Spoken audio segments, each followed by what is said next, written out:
As the weather is getting colder, we're heading into the flu season. But with COVID cases still rising, what will flu season look like? News 9's Natalie Sapila has more from health officials.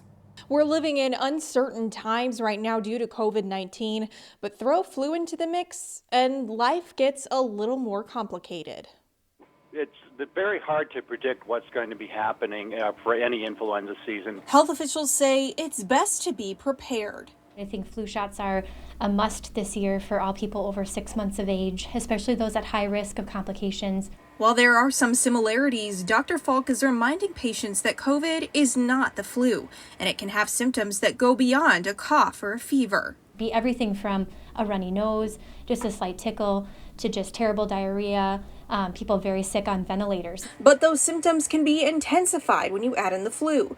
And there were a few cases last spring of people contracting COVID and the flu at the same time. And we're talking two potentially deadly diseases coming together, which really made some very severe illnesses of these people. Influenza does have more treatment options available, which make it easier to get through for some.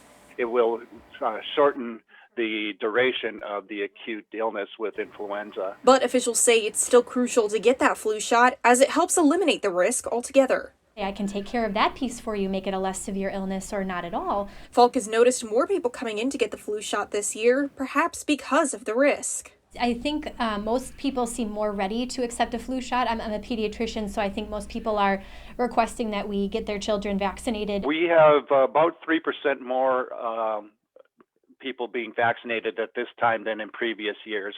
While we wait on a COVID-19 vaccine, for now officials urging people to take steps to lower their risk of serious disease. There's still a long ways to go, and we want people to be very cognitive that it is a very serious disease.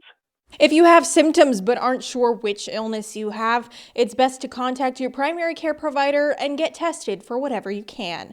In Wausau, I'm Natalie Sapila, News 9 WAOW. Okay, thanks.